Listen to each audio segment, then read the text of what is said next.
Hi welcome back to my channel. ఈరోజు కథ ప్రేమ పరిచయమే 92వ భాగాన్ని వినేద్దాం. వింధ్య విదర్కి చెప్పినట్టు రాత్రి సమయంలో గుడికెళ్ళడానికి ఒక చిన్న ప్లాన్ని సిద్ధం చేసుకుని అందరూ పడుకున్నారు అనుకున్నాక నెమ్మదిగా విదర్ కోసమని తన ఇంటి నుంచి బయటకొచ్చి విదర్ గదికి వెళ్తూ ఉంది.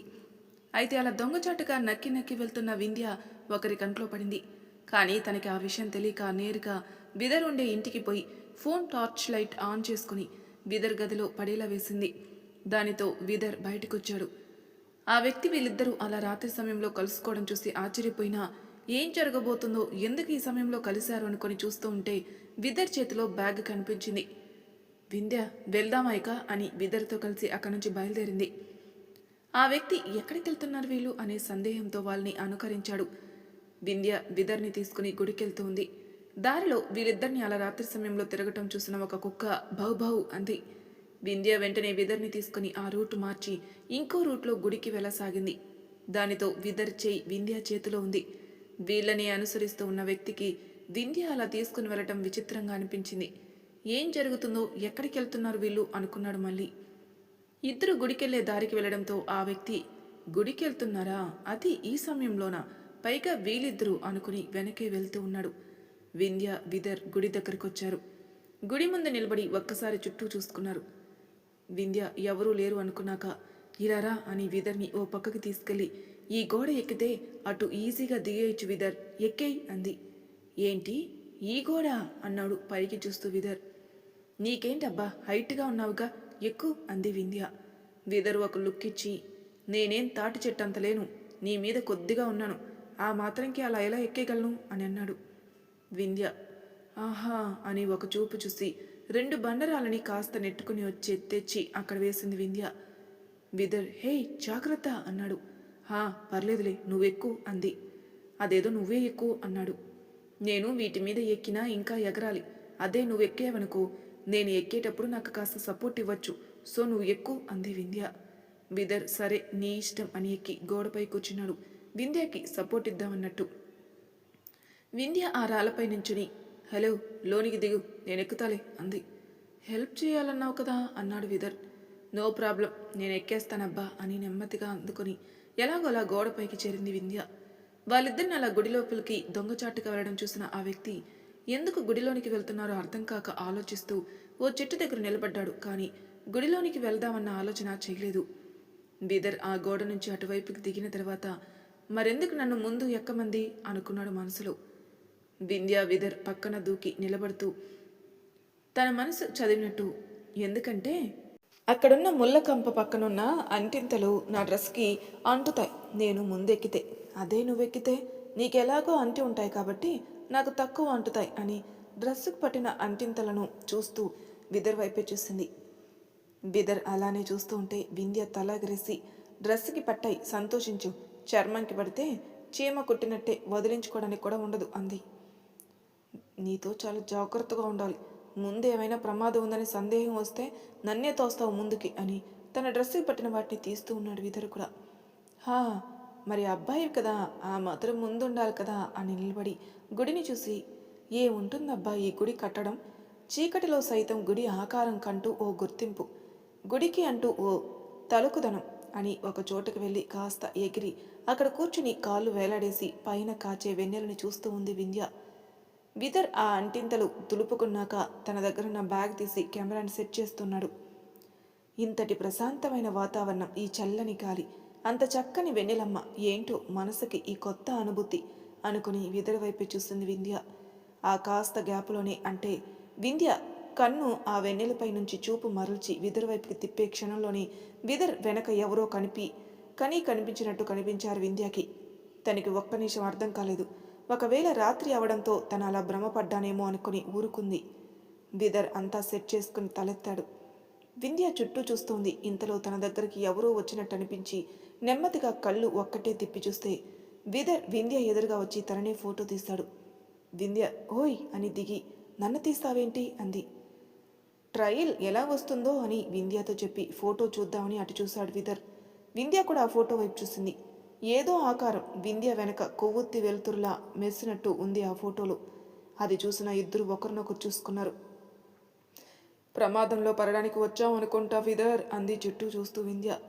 ఇది గుడి కదా, ఏం ప్రమాదం ఉంటుంది అన్నాడు విదర్. ఈ ఫోటో చూసి కూడా ఇలా అడుగుతున్నావేంటి అంది వింధ్య. భయపడకు వింధ్య, మనలో ఉండే భయమే మనకి అడ్డు అన్నాడు విదర్.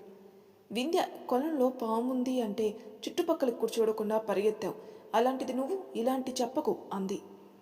ఆహా, అలాంటప్పుడు ఆ ఫొటోస్ ఎవరు తీశారనుకుంటున్నారు మేడం అన్నాడు వెటకారంగా విదర్. ఎవరితో అయినా తీయించావేమో, ఎవరికి తెలుసు అంది వింధ్య. ఓహో అవునా, సరేలేండి, ఎలా లోపలికి వచ్చారో తెలుసు కదా అన్నాడు. వింధ్య ఎందుకు అంది. అలానే బయటికెళ్ళు, భయంగా ఉంటే అని కెమెరా తీసుకుని కొలను వైపు వెళ్తూ ఉన్నాడు. వింధ్య మూతి తిప్పి వెళ్తున్న విదర్ వైపు చూస్తూ ఉంటే పక్కన గుడి రాళ్లలో ఉన్న శిల ఇప్పటి వరకు విదర్ వెనకే ఉండి వింధ్య కంటి నుంచి తప్పించుకున్న శిల ఒకటి కనులు తెరిచి విదర్ వెళ్తున్న వైపు ఒక బొమ్మలా తిరిగిపోతూ విదర్ ఏం చేస్తున్నాడని గమనిస్తూ ఉంది. వింధ్యకి ఏదో కదిలినట్టు అనిపించి విదర్ నుంచి చూపు మరచి చూడగానే ఎలా ఉండే శిల అలానే ఉంది. వింధ్య మనసులో ఎందుకో నాకు తేడా కొడుతుంది, ఇక్కడ మేము కాకుండా ఇంకెవరైనా ఉన్నారా అని ఆలోచిస్తూ ఉంది. విదర్ కొలను దగ్గరికి వెళ్ళిపోయి మెట్లు దిగడం చూసి అటు పరిగెత్తింది. విదర్ వింధ్య పరిగెత్తుకు రావడం చూసి ఏమైంది అన్నాడు కంగారుగా. ఏం కాలేదు, నీకోసం నీకు తోడుగా ఉందామని, కానీ ఒంటరిగా అక్కడ ఇలా నిలబడితే తన వెన్నులో ఏదో భయం కలిగింది. విదర్ అబ్బో అని వాటర్ దగ్గరికి వెళ్తూ ఉన్నాడు. వింధ్య ఆ కొలను మధ్యలో ఆవిర్భవించి తపస్సులో ఉన్నట్టు ఉన్న 10 అడుగుల శివుని విగ్రహాన్ని అలా చూస్తూ ఉండిపోయింది. ఇన్నాళ్ళు ఆ విగ్రహాన్ని అంతగా పట్టించుకోలేదు, కానీ ఇప్పుడు ఈ క్షణం చూస్తుంటే అభ్రంగా అనిపించి అలానే చూడాలనిపిస్తుంది. దానితో విదర్ని పట్టించుకోకుండా ఆ విగ్రహాన్ని చూస్తూ కొలంలోకి వెళ్ళిపోతుంది. విదర్ అది చూసి హే వింధ్య అని చేయి పట్టుకున్నాడు. వింధ్య విదర్ వైపే చూస్తుంది. ఏమైంది అని చెయ్యూపుతూ వింధ్యాని కదిలించాడు విదర్. దానితో ఏదో మైకం నుండి వీడినట్టు అదే ఆ విగ్రహం అంది.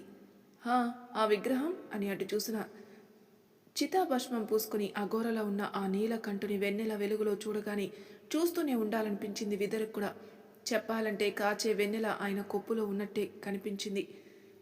ఇన్నాళ్ళుగా చూసిన వింధ్యకి, అప్పుడప్పుడు చూస్తున్న విదరికి ఏనాడూ కలగని ఆరాధన ఆయనపై ఈరోజు వాళ్ళ మనసున చేరిపోవడంతో అలా చూస్తూ ఉండిపోయారు. అంతలోనే పైన ఆకాశంలో విచిత్రంగా వెన్నెల కాస్తున్న రేయి అయినా ఓ మెరుపు అలా వచ్చిపోయింది. ఇద్దరిలో ఏదో భయం, ఏదో జరుగుతుందనిపించింది. విదర్ వెంటనే వింధ్యాని నీళ్ళ నుంచి పైకి లాగేశాడు. వింధ్య చుట్టూ ఉన్న నిశ్శబ్దం, ఏవేవో కంటికి అందని చిత్రాలు, ఎదురుగా ఉన్న ఈ సిద్ధేశ్వరుని దర్శనం, పైన పొయ్యిన మెరుపు ఏదో సంకేతాన్ని ఇస్తున్నాయి. విదర్, ఇక్కడి నుంచి వెళ్ళిపోదాం పదా అని వెనక్కి తిరిగి విదర్ చేయి పట్టుకుని కదలబోయింది. ఏదైనా అవ్వని, నేనైతే ఏ తప్పు చేయట్లేదు కదా వింధ్య, ఏముందో ఈ కథ ఏంటో తెలుసుకోవాలి అనుకుంటున్నాను. నేను తెలుసుకోవాలి ఈరోజే, మళ్ళీ నాకు ఇలాంటి అవకాశం రాదు అన్నాడు. పిచ్చా నీకు, నీ మనసు చెప్పట్లేదా ఏదో ప్రమాదం మనపైకి సిద్ధమవుతుందని అంది వింధ్య. ఏదైనా నువ్వు వెళ్ళిపో, నేను ప్రాణాలతో లేకున్నా నేను ఈ కెమెరాలో చూస్తున్నంతా నీకు ఇందులో కనపడుతుంది అని ఏదో ఒక గ్యాజెట్ లాంటిది చేతికిచ్చాడు. నేను ప్రాణాలు కోల్పోవాల్సి వచ్చినా నువ్వు చూసిన నిజమేంటో నలుగురికి తెలిసేలా చేయడానికి గుడి దాటి వెళ్ళిపో అన్నాడు.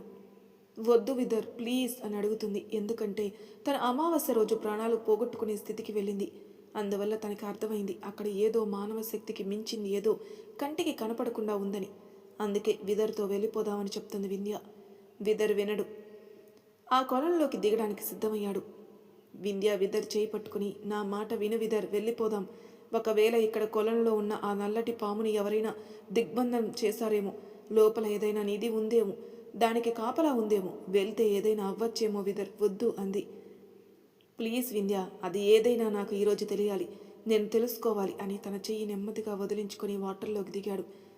ఇక వింధ్య వెనకడుగు వేయకూడదని తను కూడా స్థిరంగా నిర్ణయించుకుని లోపల విదర్ చూస్తున్నది తన చేతిలో ఉన్న దానిలో చూస్తూనే విదర్ ఎక్కడున్నాడా అని చూస్తూ ఉంది. ఆ కొలనులో నీళ్లు ఉండడానికి స్వచ్ఛంగా ఉన్నా అందులో మనిషి దిగినా ఏమాత్రం కదలిక అనేది లేకుండా ఉంటాయి. వింధ్యాకి భయం వేస్తున్నా తన చేతిలో ఉన్నదాన్ని చూస్తూ ఉంది. ఇలా వీళ్ళిద్దరి ప్రయత్నంలో వీళ్ళుంటే వీళ్ళకి కాస్త దూరంలో ఉన్న 2 శిలలు, ఇంతకుముందు ఆ 2 శిలలని వీళ్ళు దాటుకుని వచ్చారు. ఆ 2 వీళ్ళని 1 గంట గమనించి ఊరుకున్నాయి. దానితో ఆ 2 శిలల సంభాషణ ఇలా ఉంది. వీళ్ళు దుష్టులులా లేరే, మరెందుకు ఇలాంటి రాక్షస సమయాన ఆలయంలోకి ప్రవేశించి ఏం వెతుకుతున్నారు? సందేహం ఎందుకు ప్రదా, కాసేపట్లో ఆ కాలసర్పం యొక్క కోపానికి వాళ్ళు బలికాక తప్పదు. తెలియక వచ్చారేమో వ్రత, అప్పుడు 2 నిండు ప్రాణాలు బలికొన్నట్టే కదా. అదంతా ఆ సర్పరాజుకి ఎరక అవ్వాలి. మన వరకు ఈ ఆలయ నిధిని కానీ ఆలయానికి కానీ ఏ హాని చేయలేదు కాబట్టి మనం వాళ్ళకి శిక్ష వేయాల్సిన పని లేదు, జ్ఞానోదయం చేయాల్సిన అవసరమూ లేదు అని అంది వ్రత. దానితో వ్రత, నిజమే కానీ వీళ్ళకి ఇలాంటి రాక్షస సమయంలో రావాలని ఎందుకు అనిపించింది? ఆ సర్పరాజు యొక్క ఒక్క విషం బొట్టు చాలు, మాడి మసైపోతారు వీళ్ళు అని అంది. ఆ సర్పరాజు వాళ్ళని ఏం చేస్తాడు? ఆ ఇరువురి మంచి వాళ్ళ చెడ్డవాళ్ళ అనే విషయాలతో మనకి సంబంధం లేదు. ఆ సిద్ధేశ్వరుని సిద్ధదాత్రిని ఆ రాక్షసుల సైతం కొలిచే అధికారం కలిగి ఉన్నారు. దానివల్ల వారికి ఈ గుడిలోకి ప్రవేశించే హక్కుంది. అలా అని ఇలాంటి రాక్షస సమయంలో గుడిలోకి చేరితే వాళ్ళని రాక్షస గణాల కింద లెక్కడం అతిశయోక్తి కాదు. అయితే అలా ప్రవేశించి ఈ ఆలయం నాశనానికి పాల్పడిన దైవశక్తికి ఎదురు తిరిగిన లేదా ఆటంకం కలిగించిన వాళ్ళని అడ్డుకుని పోరాడే బాధ్యత మనపై ఎలా ఉందో అలాగే ఈ సృష్టి అస్తిత్వంని బలి కోరాలని ప్రయత్నిస్తూ ఆ కొలనులో నిక్షిప్తం అయి ఉన్న సొరంగ మార్గాన్ని చేరుకోవాలని ప్రయత్నించిన వాళ్ళకి మృత్యువుని పరిచయం చేసే అధికారం ఆ సర్పరాజుకి ఉంది. ఇది ఈ ఆలయ ధర్మం. దీన్ని ఉల్లంఘించాలనుకుంటే వాళ్ళకి వాళ్ళు తమ మరణ శాసనాన్ని రాసుకున్నట్టే ప్రదా అని చెప్పింది వ్రత. నిజమే వ్రత, కానీ వారు రాక్షసంగా లేరు కదా. అయినా ఏ ప్రయత్నం వెనుక ఎవరికి ఏ ప్రయోజనం ఉందో అంది వ్రత. ఇంత చెప్పాక కూడా నువ్వు మళ్ళీ ఇలా ఆలోచించి మాట్లాడడం వ్యర్థ ప్రసంగమే అవుతుంది అని కనులు మూసుకుంది వ్రత. వ్రత ఏం జరుగుతుందా అని అటే చూడసాగింది. రాక్షసుకులకే కాదు, దైవానికి కూడా గణాలుంటాయి. ఎవరి సైన్యం వాళ్ళదే, ఎవరి నీతి వాళ్ళదే, ఎవరి నిర్ణయం వాళ్ళదే. విదర్ అంతా చూస్తూ తను వెళ్ళాలి అనుకున్న దిక్కుకు వెళ్ళబోయాడు. ఏదో శక్తి తనని అటు వెళ్ళనివ్వకుండా గట్టిగా వెనక్కి నెట్టింది. నీళ్ళ నుంచి పైకి లేచి ఒక్కసారిగా ఊపిరి పీల్చుకున్నాడు. వింధ్యాకి తను చూస్తున్న దానిలో ఏదో శక్తి కనిపించింది. ఆ రోజు దాత్రి వెనక ఎలాంటి వర్ణంలో కనిపించిందో ఇప్పుడు అలాంటి వర్ణంలో ఏదో పవర్ కనిపించింది. వింధ్య దాన్ని చూసి ఆశ్చర్యపోయినా వెంటనే నీళ్ళల్లో వచ్చిన శబ్దానికి తలెత్తి చూసింది. విదర్ కనిపించాడు. వెంటనే అటు వెళ్ళిపోయి, ప్లీజ్ విదర్, పైకొచ్చే, ఇక్కడ ఏదో ఉంది. అది దైవశక్తి అవ్వచ్చు, దుష్టశక్తి అవ్వచ్చు. నా మాట విను, పైకి రా అని చెయ్యి అందించింది చివరి మెట్టు మీద నుండి. విదర్ అటు చూసి, ఇక్కడ ఏదో ఉంది వింధ్య, ఈ గుడికి ఆధారమైనది, అది ఏంటో తెలియాలి అన్నాడు. వింధ్య టెన్షన్ తీసుకుంటూ, చెప్తే అర్థం కాదా? ఎన్నిసార్లు చెప్పాలి? ఇక్కడ ఏదో శక్తి ఉంది, మన కంటికి దొరకనిది, మన ఊహకి అందలేనిది. ఆటలు కాదు విదర్, ప్రాణాలు. ఏమైనా మితిమీరితే ప్రాణాలకే ప్రమాదం. అది ఏ శక్తి అయినా. ఇప్పటికే లెక్కలేనన్ని సంకేతాలు మనల్ని వెనకడుగు వేయమన్నాయి. నీకు ఏదైతే మీ అమ్మ వాళ్ళకి నేనేం సమాధానం చెప్పాలి? ప్లీజ్ పైకి రా అంది. ఒక్కసారి వింధ్యాకి అనుభవం ఉంది కదా, అందుకే అంతలా హెచ్చరిస్తూ రమ్మని బ్రతిమలాడుతుంది. కానీ విదరికి అదేంటో తెలుసుకోవాలన్న పంతం పెరిగిపోతుంది. ఎలాగైనా తెలుసుకోవాలి. నిజంగా ఇలాంటి మహిమలు ఉన్నాయా అన్న ప్రశ్న కూడా ఉంది విదరికి. కానీ తన భుజంని పైకి నెట్టిన శక్తిని గుర్తుకు తెచ్చుకుంటే ఒళ్ళు గగ్గుర్లు పొడుస్తుంది. ఒక మానవుడిగా ధర్మం తెలిసిన వాడిలా అలా ఓ శక్తి వెనక్కి నెట్టినప్పుడు ఏదో ఉందని వెనక అడుగు వెయ్యాలి. ఆ దైవశక్తికి గౌరవం ఇవ్వాలి. కానీ విదర్ ఆ చిత్రం చూడాలి. దాని కథ ఏంటో తెలుసుకోవాలన్న కుతూహలంతో మరలా నీళ్ళల్లోకి వెళ్ళబోతూ వింధ్యతో, నేను చనిపోతే మా అమ్మ నాన్నని చూసుకోమని శౌర్యకి నా చివరి మాటగా చెప్పు అని నీళ్ళల్లో మునిగిపోయాడు. వింధ్య ఆ మాటకి ఓ చేత్తో తల పట్టుకుని అక్కడ కూర్చునిపోయింది. తన కళ్ళల్లో నీళ్ళు ఆగట్లేదు, తెలియట్లేదు ఆ బాధ ఎందుకో. అంతలోని ఆ కొలంలో నివాసం ఉన్న ఆ శ్మశానవాసి వైపు చూసి, నేను ఎన్నడూ మనస్ఫూర్తిగా నీకు నమస్కరించలేదు, కానీ ఈరోజు నా మనసుని నీ పాదాల చెంత పెడుతున్నాను అని చేతిలో ఉన్నదాన్ని పక్కన పెట్టి నమస్కరిస్తూ, ఈ గుడి గురించి తెలుసుకోవాలనుకుంది నేను, అందువల్ల ఈ విదరి ఇక్కడికి వచ్చాడు. ఇక్కడ పాపం అంతా నాదే. దయచేసి అతనికి, అతని కుటుంబానికి అన్యాయం చేయకు, తనని కాపాడు. ఈ నీళ్ళల్లో ఏదో శక్తి దాగుంది, నాకు అర్థమవుతుంది. కానీ తను ఆగట్లేదు. తనకి ఏదైనా అయితే దానికి మాత్రం పూర్తి కారకురాల్ని నేనే అవుతాను. ఈ గుడి గురించి ఇక్కడికి రప్పించడమే కాక ఇలా ఈ సమయంలో ఇతన్ని ఇక్కడికి తీసుకొచ్చింది కూడా నేనే. అందుకే ఆ క్షోభ నన్ను వదలదు. మనుషులం కదా, ఏదీ నమ్మలేం. రుజువులు కళ్ళకి కనిపిస్తే తప్ప, దయచేసి కాపాడు అంటూ కన్నీళ్లు విడిచింది. మెట్టు చివరిలో ఉండడం వల్ల తన కన్నీళ్లు ఆ కొలంలో పడ్డాయి. అయితే విచిత్రంగా ఆ కన్నీటి చుక్కని ఆ రుద్రుని పాదాల చెంతకు చేరేలా ఆ కొలంలో నీరు నడిపిస్తూ ఉంది. ఇంతలో విదర్ మునిగి తనని ఇంతకుముందు ఎక్కడైతే ఏదో శక్తి వెనక్కి నెట్టిందో ఆ చోటుని దాటి ముందుకెళ్లాడు. ఈసారి తనకు అలాంటి అనుభవం ఎదురవ్వకపోవడంతో మరింత ఉత్సాహంతో ఏముందో తెలుసుకోవాలని ఇంకా ముందుకు కదిలాడు. అయితే కొన్ని మీటర్ల దూరంలో ఓ చిత్రం కనిపించింది, కానీ సరిగ్గా అర్థం కావట్లేదు. అలాగే అదొక తలుపులా ఉన్నట్టు అనిపించింది. ఇంతలో ఏమైందో తెలియలేదు. అక్కడే ప్రవాహం పెరిగిపోయింది. తనున్న చోట నుంచి కదలకుండా ఆ నీళ్ళల్లో తన చుట్టూ తానే ప్రదక్షిణం చేసుకుంటున్నట్టు తిరుగుతున్నాడు. అలా నీళ్ళల్లో ఓ చక్రం తిరిగినట్టు తన దేహం ఆగకుండా తిరగడంతో ఊపిరి తీసుకోవడం కష్టమైపోయింది విదర్కి. బాధపడుతున్న వింధ్యకి ఎక్కడో ఏదో శబ్దం వినిపిస్తుంది. నీళ్ళు కనుక ఉబికిపోతే ఎలాంటి శబ్దం వస్తుందో అలాంటి శబ్దం వినిపించింది. వింధ్య వెంటనే కళ్ళు తెరుచుకొని విదర్కై ఆ కొలను చుట్టూ భయంగా తిరుగుతూ ఏమీ చేయలేని నిరుత్సాహంతో విదర్ విదర్ అని అరుస్తూ తిరుగుతూ ఉంది. ఇంతలో లోపల ఏం జరుగుతుందో తన దగ్గర ఉన్నదానిలో చూడొచ్చని గుర్తొచ్చి వెంటనే చూడసాగింది. అందులో ఏదో జరుగుతున్నట్టు కనిపిస్తుంది, కానీ అస్సలు అర్థం కావట్లేదు చిత్రం. అర్థం కాక వణుకుతున్న చేతులతో పట్టుకుని నోట్లో నుంచి మాట రాక భయంగా చూస్తూ ఉంది. ఇంతలో ఏదో కనిపించింది తనకి. అదేంటో అర్థం కాక తల దానిలో పెట్టి తీక్షణంగా చూసింది, కానీ దానివైపు ఒక్కసారిగా 40 అడుగులు ఉన్న పాము ముఖ చిత్రం పెద్దగా నల్లగా కనిపించడంతో తన గుండె మీద చేయి వేసుకుని వెనక మెట్టుపై భయంతో కూర్చునిపోయి కళ్ళంతా పెద్దవి చేసి వణుకుతున్న చేయి ముందుకు పెట్టి విదర్ అని నోట్లో నుంచి రాక కూడదీసుకుని పలకాలని ప్రయత్నిస్తూ ఆ పాముని మైండ్లోకి గుర్తుకు తెచ్చుకోగానే శరీరం మొత్తం వణికిపోవడంతో తనలో శక్తిని కోల్పోయినట్టు అలా చేయి ముందుకు పెట్టి ఉండిపోయిన సమయాన ఎదురుగా ఉన్న దేవదేవుని విగ్రహం ఉన్న స్థలానికి తన మనసున భార్యమై విడిచిన కన్నీటి చుక్క తాకింది. అదే సమయంలో ఆ 40 అడుగుల పాము తోకతో విదర్ని కొట్టడంతో ఆ నీటి నుంచి పైకి లేచి వచ్చి ఆ కొలను మొదటి మెట్టు మీద పడ్డాడు విదర్. కొలనులో ఉన్న తామరలు కూడా చల్లా చెదురయ్యాయి. వింధ్యపై నీళ్ళొచ్చి పడడంతో వెంటనే అటు చూసి విదర్ అని పరిగెత్తింది అక్కడికి. ఇప్పటి వరకు ఊపిరి ఆడకపోవడంతో శ్వాస తీసుకుంటూ ఆ పాము తోక దెబ్బకి ఓ నొప్పి పుడుతుంటే మెట్టుపై పడి మరో నొప్పి దేహాన్ని కబలిస్తుంటే బాధగా హా అని అలా ఉండిపోయాడు. ఎంతలో వింధ్య తన దగ్గరికి రాగానే వెళ్ళిపో వెళ్ళిపో వింధ్య, ఇక్కడి నుంచి వెళ్ళిపో అని తోసేస్తున్నాడు. అంతా నా వల్లే, నువ్వు రా నాతో పాటు అని విదర్ని లేపుతూ ఉంది వింధ్య. విదర్ అలా వచ్చి పడడంతో తనతో పాటు కొన్ని నీళ్లు పైకి లేచాయి. అవి మళ్ళీ వచ్చి కొలంలో పడ్డాయో లేదో ఒక్కసారిగా ఆ 40 అడుగుల పాము లేచి నించున్నట్టు ఆ నీళ్ళ నుంచి లేచింది. దానితో ఆ కొలనులో మొత్తం నీళ్లు పైకి లేచి మళ్ళీ కింద పడ్డాయి. ఆ సర్పం దేవతా సర్పం అనడానికి తన వెనుక దివ్య కాంతి ప్రజ్వలిస్తూ ఉంది. పైగా ఆ సర్పం పైకి లేచిన వెంటనే కొలనులో కొలువై ఉన్న ఆ జంగమేశ్వరుని దర్శనం కలిగేలా ఆయన్ని చూసే దిక్కున లేచి ఆయన్ని చూసి నమస్కరించినట్టు తల వంచింది. ఆ పాము లేచిన శబ్దానికి ఆ కాంతికి అటు చూసిన వింధ్యకి విదర్కి ఇద్దరికి భయం వేసింది. ఆ పాము అటు తిరిగి నమస్కరిస్తూ ఉండడం వల్ల ఆ పాము తల వెనక ప్రసరిస్తున్న దివ్య కాంతి వాళ్ళ కళ్ళు మూతలు పడేలా చేస్తుంది. దాన్ని చూడలేక ఇద్దరు చేతులు అడ్డు పెట్టుకుని చూస్తున్నారు. విదర్ నెమ్మదిగా లేచి అక్కడి నుంచి పో వింధ్య అన్నాడు చిన్నగా. వింధ్య విదర్ వైపు చూసి తల అడ్డంగా ఊపుతూ అంతటికి కారణం నేను, ఇలా నిన్ను వదిలి పోను అని ఆ పాము వైపే చూసింది. ఇప్పటి వరకు ఒక్కటిగా ఉన్న తల 5గా మారుతూ పడగ విప్పింది. దాని ఫలితంగా ఆ సర్పం యొక్క దివ్య కాంతి మరింత తేజవంతంగా వెలిగిపోతూ ఉంది తలభాగాన. ఆ పాము అలా పైకి లేచిన మరుక్షణం ఓ సువాసన గాలిలోకి చేరి ఆ ఊరిలో ఉన్న ప్రతి ఇంటి వెళ్ళి తలుపు తట్టింది. ఆ జనాలు ఆ గాలిని పీల్చుకోగానే మగధకి చేరే శక్తి కలిగి ఉంది. దానితో ఆ గాలిని పీల్చిన అందరూ ఆదమర్చి నిద్రపోతూ ఉన్నారు. ఆ పాముని చూస్తున్న విదర్కి వింధ్యకి వాళ్ళ చివరి క్షణాలు ఇవే అని అర్థమైపోయాయి. ఒకరినొకరు చూసుకోగా వింధ్య విదర్ చేతిని పట్టుకుంది. దానితో విదర్ కూడా వింధ్య చేతిని బలంగా పట్టుకున్నారు.